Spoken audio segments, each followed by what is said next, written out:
Good morning, folks. It's Diamond with the Oppenheimer Ranch Project, bringing you a grand solar minimum update Monday, July 9th, 10:38 a.m., 2018.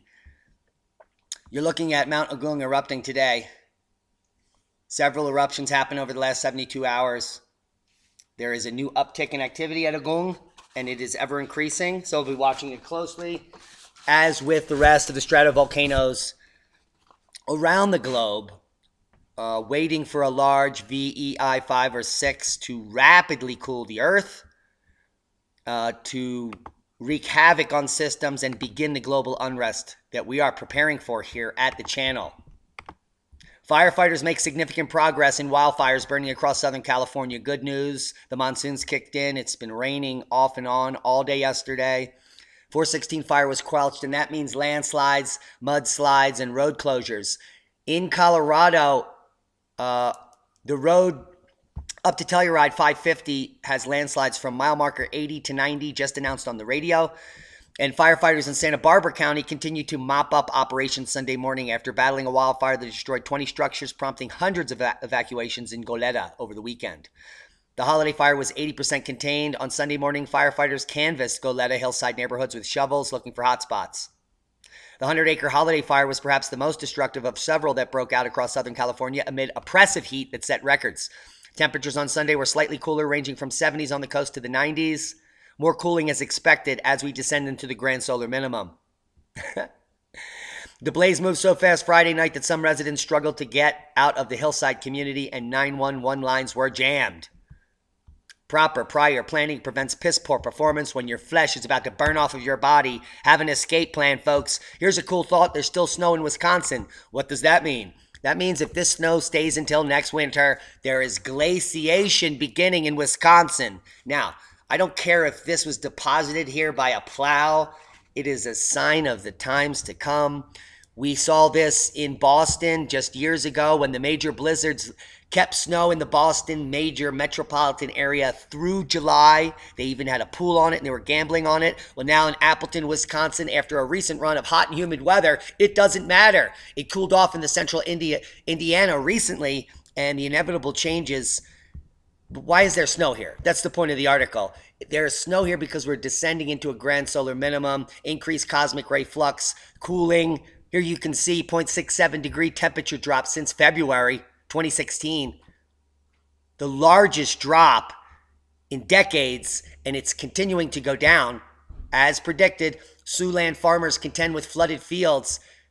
This is in Kansas. Water from Mud Creek flows on a cornfield south of Leicester, Iowa on June 30th. The region has been deluged with heavy rains in the last few weeks, making crop loss inevitable in the Siouxland area. Nova Scotia strawberry farmers say they're having one of the worst seasons in memory. A harsh frost and frigid temperatures have wreaked havoc on this year's strawberry harvest. As Natasha Pace reports, strawberry farmers say they're having one of the worst seasons in memory. Put it on the map, Ice Age. Now moisture stress has farmers worried. This is coming from the Hindu out of India. Same problem in the U.S. now. We have inundated rains, fields inundated with rain and flooding. Red gram saplings are in need of rains in Galore district. Erratic nature of the monsoon in the state has led to a reduction in soil moisture, raising fears of crop losses. This is coming from the Hindu. Trees, snow, and road closures in northwest Tasmania. From the Examiner, fallen trees and heavy snow have caused road closures across Tasmania's north and northwest on Monday. Tasmania police is reporting the following roads are closed: West Kentish, Deep Creek, Beatty's Road, Spellman's, Carey's, Lockwood, Beulah, Paradise. A fallen tree blocked Meander Bridge on Sunday night. Gusty winds brought trees and power lines down. More than 12 centimeters of snow fell at the Great Lake on Sunday. And police are advising motorists traveling the Central Highlands to proceed with caution due to heavy snow, Al. Low snow on the way for the south. Look at that bubble lens. Snow on the Crown Range Road Summit at 8:40 a.m. today. After a weekend of wild weather, Southerners are being told to brace for another cold blast, bringing snow to low levels from today. Snow was forecast to fall around 600 meters in Fiordland, Southland, and Otago overnight, and is expected to fall to 200 meters later in the week. I thought it was going to stop snowing. Seismic update. We had a 5.4 explosion at Kilauea 26 hours ago. We will be expecting another major explosion to happen in the next few hours. Keep your eye on the island. No other quakes of note. We have a 5.2 in Indonesia, and the Aleutians have been rocking in the last 24 hours. 5.2 in Atka. This could be volcanic associated. 4.6 in Unalaska. And we have a major typhoon headed here towards China, which is going to go across the subduction zone here in the next 24 to 48 hours, maybe causing a major lithospheric problem here in the form of a large earthquake. So we'll be watching that as well. Snow and ice for Cabón to keep Mountain Canobolas roads closed on Monday. Man, it's a heavy snow season in Tasmania and Australia. Yes, Canobolas remain closed following the weekend. This is just west of Sydney in Australia. Whew. It's ridiculously hot and smoky in Siberia right now, just like California. Grand solar minimum much. Here we see the same effects of extreme swings. We had record depths of snow in this very region. Meters of snow. Heavy snow, 60 centimeters at a time. Record snows in Siberia followed by record heat and wildfire. Does that sound familiar? We'll get on with that in the next video. And I don't like that article at all. Worldwide volcano news update. Reventador, ongoing volcanic ash emissions. We showed you Agung at the opening. Karaminsk, which is over in the Kamchatka. Agung, Sakurajima, Sabancaya. We have a volcanic eruption at Agung, which we showed you. And here's the info. Sakurajima erupted as well. We're going to be looking at that. Sabancaya, sporadic puffs. Dukono, volcanic ash advisory, and a possible eruption over on the Kamchatka Peninsula there. Here we can see the aftermath of the eruption. I'll leave you links to this. It happened today, Mount Agung. This is the raw version with audio. Thank you, Volcano YT.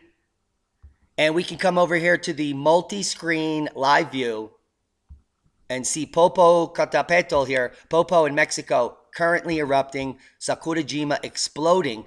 Look at the amount of volcanic ash and aerosols above this mountain. Turrialba continuing to erupt. Stromboli looking to be active. Fuego, little hazy there.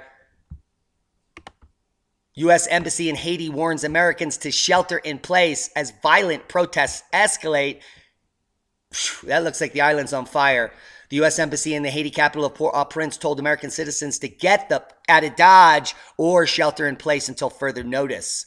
This is the beginning of the global unrest, and it's going to begin in the third world countries. Here we see Haiti coming unhinged. You can't go back and make a brand new start, but you can start now and make a brand new ending.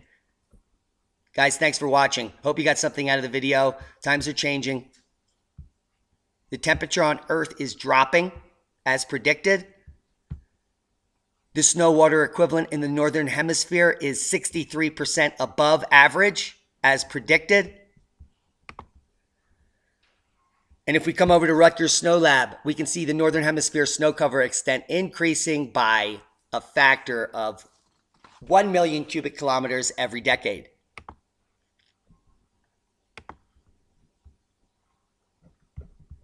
The time is now to start preparing. Share this with like-minded people. Subscribe to the channel if you haven't. And share it with a global warming alarmist because we like to hear the heads pop. And that's a boom. Be safe.